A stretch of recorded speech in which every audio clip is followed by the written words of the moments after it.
నమస్తే welcome to magazine story. Middle ఈస్ట్లో మంటలు. నిన్న మొన్నటి దాకా ఇజ్రాయెల్ వర్సెస్ పాలస్తీనా, ఇజ్రాయెల్ వర్సెస్ ఇరాన్ మధ్య సాగుతున్న యుద్ధ నేపథ్యంలో రేగిన ఆందోళన ఇది. కానీ ఇకపై మంటల్లో మిడిల్ ఈస్ట్ అనాలా? జరుగుతున్న పరిణామాలు అవును అనే చెబుతున్నాయి. అమెరికా, ఇజ్రాయెల్ ఇరాన్పై చేస్తున్న దాడులు, ఇరాన్ ప్రతిదాడులు మొత్తం పశ్చిమ ఆసియాని యుద్ధ జ్వాలలు చుట్టేలా చేస్తున్నాయి. ఇజ్రాయెల్ మీద కాకుండా అరబ్ దేశాల మీద కూడా ఇరాన్ మిసైల్స్తో విరుచుకుపడుతుంది. మరోవైపు అమెరికా దాడుల్లో ఇరాన్ సుప్రీం మృతి చెందడంతో ఆ దేశం ప్రతీకారంతో రగిలిపోతుంది. ఇరాన్ అరబ్ దేశాల మీద పూర్తి స్థాయిలో యుద్ధానికి దిగబోతుందా? అసలు అమెరికా, ఇజ్రాయెల్ అరబ్ దేశాలతో యుద్ధం చేసే శక్తి సామర్థ్యాలు ఇరాన్కి ఉన్నాయా? దీనిపైనే ఇవాల్టి మ్యాగజైన్ స్టోరీ. మీ వద్ద మిసైల్స్ ఉంటే మా వద్ద మిసైల్ సిటీనే ఉంది. ఏడాది క్రితం అమెరికా ఇజ్రాయెల్ని హెచ్చరిస్తూ తన ఆయుధ సంపత్తిని ప్రదర్శించే వీడియోని రిలీజ్ చేస్తూ ఇరాన్ ఇచ్చిన వార్నింగ్ ఇది. ఆ తర్వాత ఇరాన్ అణ్వాయుధ కేంద్రాలపై అమెరికా దాడులు చేసింది. ఇరాన్ మీద క్షిపణి దాడులు చేసింది ఇజ్రాయెల్. ఇప్పుడు యుద్ధమే మొదలైపోయింది. ఇరాన్ సుప్రీం ఖమేనీ కూడా అమెరికా దాడుల్లో మృతి చెందారు. ఇప్పటిదాకా ఇరాన్ మాటలకే పరిమితమైంది. ఇకపై రాజీ మంత్రం జపిస్తుందా, లేకపోతే ఇజ్రాయెల్తో పాటు అరబ్ దేశాలను కూడా ప్రతీకార జ్వాలల్లో ముంచేస్తుందా? అసలు అమెరికాను తట్టుకొని నిలబడటం ఇరాన్కి సాధ్యమేనా? కొత్త ఖమేనీ పాత లెక్కలన్నింటికీ సమాధానం చెప్పగలరా? మిడిల్ ఈస్ట్ అంతా యుద్ధ జ్వాలలు వ్యాపిస్తూ ఉంటే ఐక్యరాజ్య సమితి ఏం చేస్తోంది? అమెరికా, ఇజ్రాయెల్ దాడుల్లో ఇరాన్ సుప్రీం ఖమేనీ మృతి. ప్రతీకారం తీర్చుకుంటామంటున్న ఇరాన్, ఇజ్రాయెల్ తో పాటు అరబ్ దేశాలపై ఇరాన్ దాడులు. ఇరాన్ పై మిసైల్స్ తో మళ్లీ విరుచుకుపడ్డ ఇజ్రాయెల్. ఇరాన్ ప్రతీకార దాడులు ఆగకుంటే కని విని ఎరుగని రీతిలో దాడి చేస్తామంటున్న ట్రంప్. మిడిల్ ఈస్ట్ మొత్తాన్ని యుద్ధ జ్వాలలు చుట్టయ్యనున్నాయా? ఇరాన్ సుప్రీం ఖమేనీని హతమారిస్తే కాని శాంతి నెలకొనదని ఇజ్రాయెల్ ప్రధాని నెతన్యాహు కొన్నేళ్ల నుంచి బహిరంగంగానే చెప్తూ వస్తున్నారు. ఇప్పుడు అమెరికా, ఇజ్రాయెల్ కలిసి అన్నంత పని చేశాయి, ఖమేనీని హతమార్చాయి. కానీ నెలకొన్నది శాంతి కాదు. మిడిల్ ఈస్ట్ మొత్తం యుద్ధ జ్వాలలు వ్యాపిస్తున్నాయి. ప్రతీకారంతో రగిలిపోతున్న ఇరాన్ రక్తానికి రక్తం అన్న ఖమేనీ నినాదాన్ని అమలు చేస్తామంటోంది. అయితే అమెరికా, ఇజ్రాయెల్ మీద యుద్ధం చేసే శక్తి సామర్థ్యాలు ఇరాన్కి ఉన్నాయా అన్న సందేహం ఓవైపు బలంగానే వినిపిస్తున్నా, మిడిల్ ఈస్ట్ ని యుద్ధ జ్వాలల్లో ముంచేగల శక్తి అయితే ఇరాన్కి ఉందనే చెప్పాలి. మిత్ర దేశాలు రష్యా, చైనాలు ఖండించడానికే పరిమితమైన వేళ అరబ్ దేశాల్లో యుఎస్ బేస్లపై దాడులకు దిగిన ఇరాన్ ఇకపై ఏం చేయబోతోందన్నది మధ్యప్రాచ్యంలోనే కాదు, ప్రపంచ వ్యాప్తంగా ఆందోళన రేపుతోంది. ఎందుకంటే ఇప్పుడు ఈ యుద్ధం అరబ్ దేశాలను కూడా చుట్టుముడితే హర్ముజ్ జలసంధి కేంద్రంగా ఇరాన్ మరింతగా చెలరేగిపోతే ప్రపంచ దేశాలకు చమురు సంక్షోభం తప్పదు. ప్రపంచంలోనే అత్యంత సుదీర్ఘకాలం పాలించిన పాలకులలో ఆయన ఒకరు. 1979 ఇస్లామిక్ విప్లవం తర్వాత దేశంలో రెండవ supreme leader Ayatollah Ali Khamenei. Supreme leader సర్వాధికారాలు కలిగిన పదవి. దేశాధినేతగా ఉండటంతో పాటు ఎలైట్ రెవల్యూషనరీ గార్డ్స్ తో సహా సాయుధ దళాలన్నింటికీ కమాండర్ గా వ్యవహరించారు. ఖమేనీ పూర్తిగా నియంత కాదు. ఇరాన్ అధికార వ్యవహారాలన్నింటికీ ఈయనే కేంద్రం. ప్రభుత్వ విధానాలకు సంబంధించిన ఏ వ్యవహారాన్నైనా ఈయన వీటో చేయగలరు. ప్రభుత్వ అధికారులను స్వయంగా ఎంపిక చేయగలరు. విదేశీ వ్యవహారాల్లో తరచుగా ఇరాన్ అధ్యక్షులు వార్తల్లో నిలిచినప్పటికీ దేశం లోపల మాత్రం అన్నింటినీ నడిపించేది ఖమేనీయే. ఇరాన్లో రెండో అతిపెద్ద నగరమైన మషాద్లో 1939లో అలీ ఖమేనీ పుట్టారు. మొత్తం 8 మంది సంతానంలో ఈయన రెండోవారు. ఇరాన్లో ఆధిపత్య వర్గమైన షియా ముస్లిం శాఖలో ఈయన తండ్రి మధ్యస్థాయి మతగురు. ఇస్లామిక్ విప్లవం వచ్చిన ఏడాది తర్వాత రాజధాని తెహ్రాన్లో శుక్రవారం ప్రార్థనల నాయకునిగా ఖమేనీ నియమితులయ్యారు. ప్రతి వారం ఆయన ఇచ్చే రాజకీయ ప్రసంగాలు దేశవ్యాప్తంగా ప్రసారమయ్యేవి. ఇది ఖమేనీని దేశంలో కొత్త నాయకత్వంలో ఒక బలమైన వ్యక్తిగా నిలబెట్టింది. 1981లో ఇరాన్ సుప్రీం లీడర్ ఖమేనీ మరణించడంతో ఆయన వారసుడిగా అసెంబ్లీ ఆఫ్ ఎక్స్పర్ట్స్ ఖమేనీని ఎంపిక చేసింది. నాటి నుంచి ఖమేనీ పార్లమెంట్, న్యాయ వ్యవస్థ, పోలీసులు, మీడియా, మతపరమైన ఉన్నత వర్గాలతో సహా తనకు విధేయులైన వారి నెట్వర్కులను అభివృద్ధి చేసుకున్నారు. ఒకప్పుడు ప్రపంచంలోనే అతిపెద్ద చమురు ఎగుమతిదారులలో ఒకటిగా ఉన్న ఇరాన్ను పేదరికంలోకి నెట్టాయి. ఫలితంగా పెరిగిన నిరుద్యోగం, ప్రజల్లో తీవ్ర అసంతృప్తికి దారితీసింది.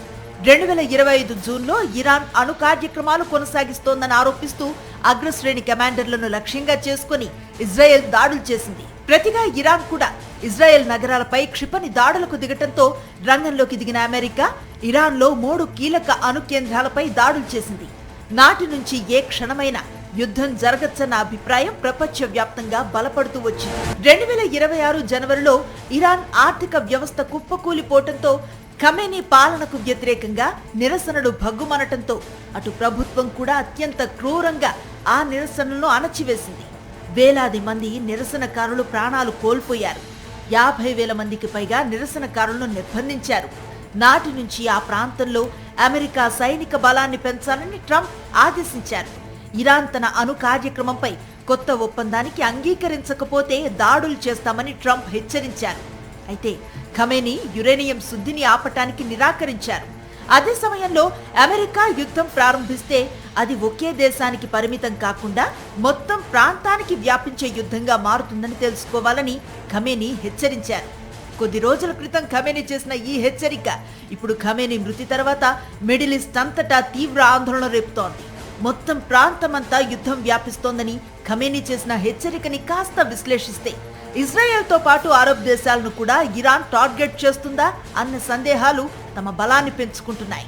ఇప్పటికే అరబ్ దేశాల్లో యుఎస్ స్థావరాలపై దాడులు చేస్తున్న ఇరాన్ ఇకపై ఏం చేస్తుందన్నది కీలకంగా మారింది. ఇరాన్ తాత్కాలిక సుప్రీం లీడర్గా అయతుల్లా అలీ రిజా అరాఫీ నియమితులయ్యారు. 3 సభ్యుల లీడర్షిప్ కౌన్సిల్లో ఆయన చేరారు. ఖమేనీ మరణం నేపథ్యంలో ఇరాన్ నాయకత్వ బాధ్యత తాత్కాలికంగా ఈ లీడర్షిప్ కౌన్సిల్ చేతుల్లోకి వెళ్ళింది. ఇందులో ఇరాన్ అధ్యక్షుడు మసూద్ పెజెష్కియాన్, న్యాయ వ్యవస్థ అధిపతి, గార్డియన్ కౌన్సిల్లో ఓ జ్యూరీ సభ్యుడు ఉంటారు. గార్డియన్ కౌన్సిల్ కు చెందిన జ్యూరీ సభ్యుడైన అరాఫీ ప్రస్తుతం లీడర్షిప్ కౌన్సిల్లో చేరారు. ఆయన ఖమేనీ స్థానంలో తాత్కాలికంగా సుప్రీం లీడర్ బాధ్యతలను నిర్వర్తిస్తారు. 88 మంది సభ్యులతో కూడిన షియా మత పెద్దల కమిటీ పూర్తి స్థాయి సుప్రీం లీడర్ను ఎన్నుకుంటుంది. అప్పటి వరకు అరాఫీ ఆ స్థానంలో కొనసాగుతారు. సుప్రీం మరణం దేశంలో నిరసనకారులకు మరింత బలాన్నిస్తుంది. దీంతో ప్రజలు తిరుగుబాటు చేసే ప్రమాదం కూడా ఉంది.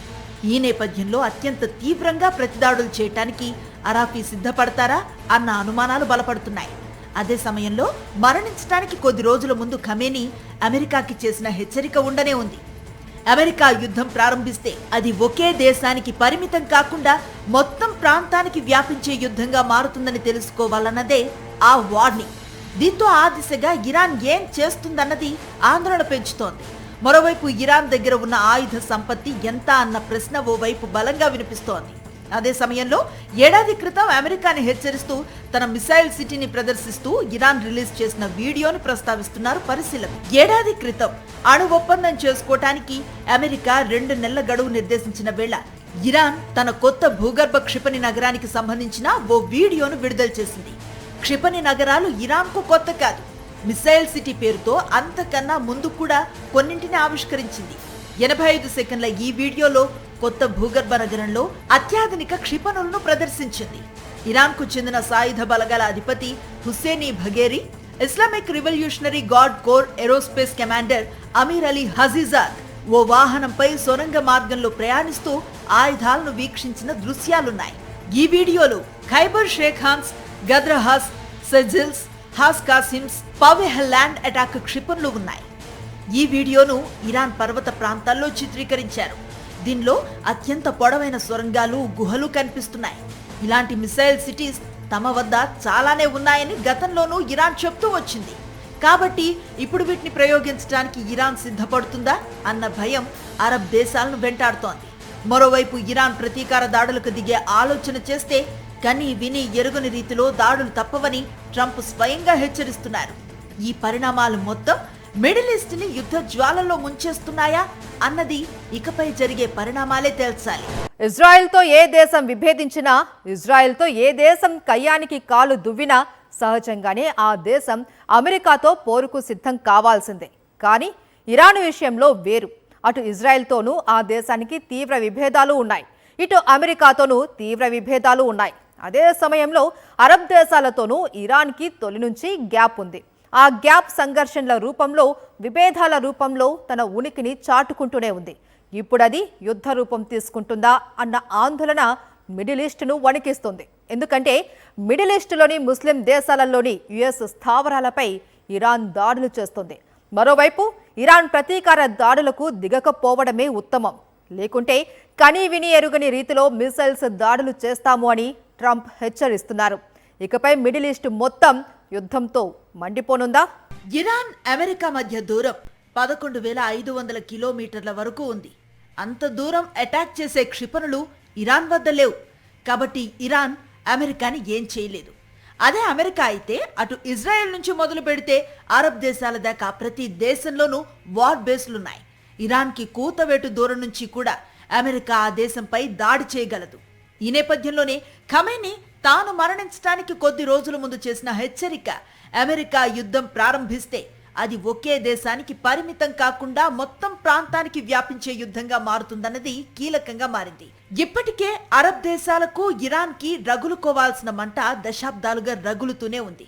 అందుకే ఇజ్రాయెల్తో పాటు అరబ్ దేశాల్లో యుఎస్ బేస్ల మీద కూడా ఇరాన్ దాడులకు దిగింది. పశ్చిమాసియాలో 27 అమెరికా సైనిక స్థావరాలే లక్ష్యంగా క్షిపణులు, డ్రోన్లతో ప్రతిదాడులకు దిగింది.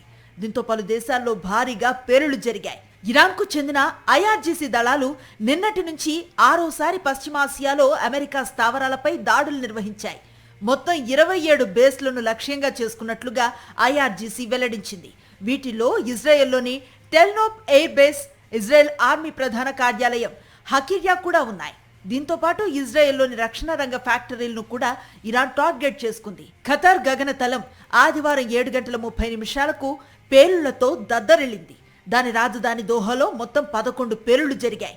మరోవైపు ఇజ్రాయెల్ వ్యాప్తంగా సైరన్లు మోగుతూనే ఉన్నాయి. దుబాయ్లో 3 భారీ పేలుళ్లు సంభవించాయి. ఉదయం 8:15 సమయంలో ఇవి చోటు చేసుకున్నాయి.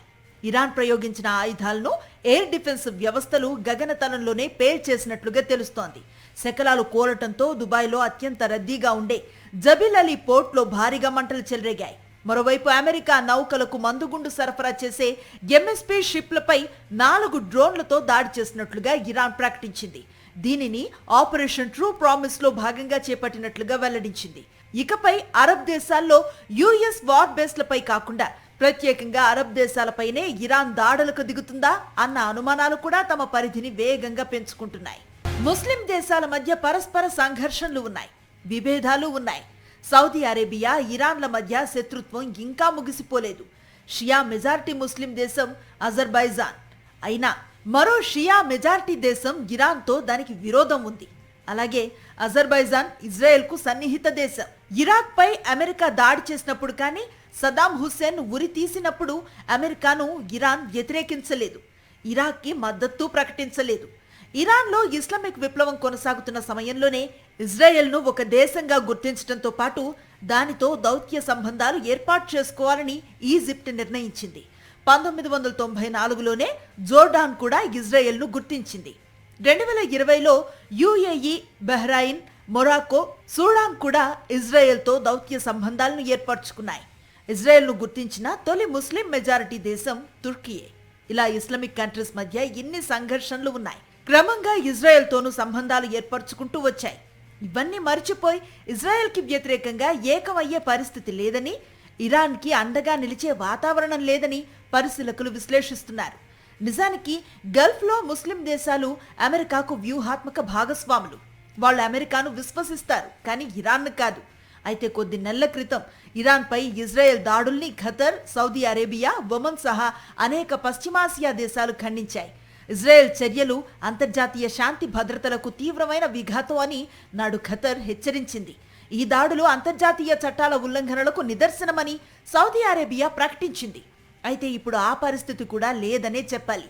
ఎందుకంటే అరబ్ దేశాల్లోనే అమెరికా బేస్లపై ఇరాన్ క్షిపణి దాడులు చేస్తోంది. దీంతో అరబ్ దేశాలు ఇరాన్కి మరింత దూరం అవుతున్నాయి. అటు మిత్ర దేశాలు రష్యా, చైనా అండ లభించే పరిస్థితి లేదు. ఆ 2 దేశాలు ఇరాన్కి అత్యంత మిత్ర దేశాలే అయినా అమెరికా, ఇజ్రాయెల్ దాడులను, ఖమేనీ హత్యని ఖండించటానికే పరిమితమయ్యాయి. అమెరికా మీద దాడులు చేయలేని స్థితిలో ఇజ్రాయెల్, అరబ్ దేశాల మీదే ఇరాన్ యుద్ధాన్ని తీవ్రతరం చేయనుంది. ఈ పరిణామాల నేపథ్యంలో మిడిల్ ఈస్టులో మరిన్ని యుద్ధ జ్వాలలు రాజుకోవటం ఖాయమని అంతర్జాతీయ యుద్ధ నిపుణులు విశ్లేషిస్తున్నారు. అంటే ఇరాన్తో పాటుగా హిజ్బుల్లాతో యుద్ధం చేయాలి. ఇరాన్తో పాటుగా హమాస్తో యుద్ధం చేయాలి. ఇరాన్తో పాటుగా హౌతీ రెబల్ గ్రూప్తో పోరాటం చేయాలి. నిన్న మొన్నటి దాకా ఈ రేంజ్లో తన ఉనికిని మిడిల్ ఈస్ట్లో చాటుకునేది ఇరాన్. కానీ ఇప్పుడు హమాస్ని చావు దెబ్బ కొట్టేసింది ఇజ్రాయెల్. ఇక హిజ్బుల్లా, హౌతీ రెబల్ గ్రూప్ గతంలో ఉన్నంత బలంగా అయితే లేరు. కానీ ఇరాన్ మీద ఈగ వాలిన ఎర్ర సముద్రంలో అంతర్జాతీయ నౌకలకు చుక్కలు చూపించే హౌతీలు ఇకపై ఏం చేయబోతున్నారు అన్న టెన్షన్ ప్రపంచ దేశాలలో ఆందోళన రేపుతోంది. మరోవైపు హర్మూజ్ జలసంధి క్లోజ్ చేసిన ఇరాన్ అరబ్ దేశాల ఆయిల్ బలం మీద ఎంత బలంగా దెబ్బ కొట్టబోతుంది అన్నది చర్చనీయాంశంగా మారింది. ఇరాన్ మిత్ర దేశాలు చైనా, రష్యా కూడా అమెరికా, ఇజ్రాయెల్ దాడులను ఖండించడానికే పరిమితమైపోయారు. ఈ నేపథ్యంలో ఇరాన్ అండదండలతో ఎదిగిన హౌతీ రెబల్స్ ఎర్ర సముద్రం కేంద్రంగా ఎంత అలజడు సృష్టిస్తారన్న కోణం తన ఉనికిని బలంగా చాటుకుంటోంది. ప్రపంచవ్యాప్తంగా వార్షిక షిప్పింగ్ వ్యాపారం 14 లక్షల కోట్ల డాలర్లుగా ఉంది. అది ప్రపంచ జీడిపిలో 16%. అన్ని రవాణా వ్యవస్థల కంటే షిప్పింగ్ చౌకగా ఉంటుంది. ఏడాదికి 19,000 నౌకలు సుయోజ్ కాలువ మీదుగా ప్రయాణిస్తాయి. దీనివల్ల 30 రోజుల సమయం కలిసి వస్తుంది. అదే ఆఫ్రికా చుట్టూ తిరిగొస్తే అధిక రవాణా వ్యయంతో పాటు సమయం వృధా అవుతుంది. దాంతోపాటు ప్రధానంగా సముద్ర దొంగల భయం ఎక్కువగా ఉంటుంది. అటు సమయం కలిసి వస్తుంది, ఇటు రవాణా ఖర్చు భారీగా తగ్గుతుంది. వీటన్నింటితో పాటుగా పైరట్స్ భయం ఉండదు.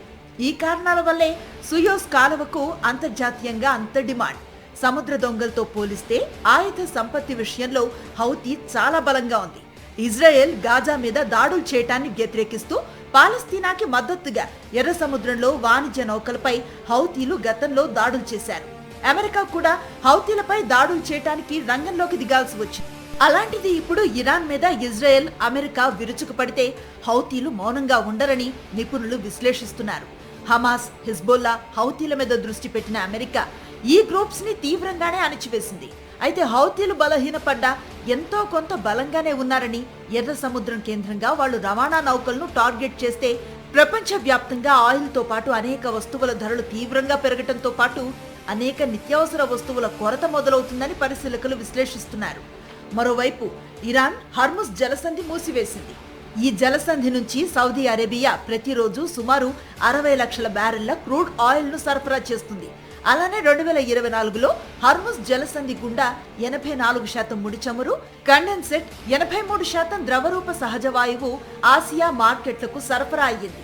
ఈ జలసంధి గుండా క్రూడ్ ఆయిల్ ని దిగుమతి చేసుకునే టాప్ దేశాల్లో ఇరాన్ మిత్ర దేశం చైనా తొలి స్థానంలో ఉంది. దీంతో అటు సౌదీ అరేబియాతో పాటు ఇటు చైనాకి కూడా ఆయిల్ సమస్యలు తప్పవు. ఇరాన్ సుప్రీం ఖమేనీని హతమార్చిన అమెరికా, ఇజ్రాయెల్ వీలైనంత త్వరగా ఇరాన్లో తమకు అనుకూల ప్రభుత్వం ఏర్పాటయ్యేలా చేయడానికి పావులు కదుపుతాయి. అదే సమయంలో ఇరాన్లో ప్రస్తుత పాలకులు తీవ్ర స్థాయిలో ప్రతిదాడులకు దిగుతారు.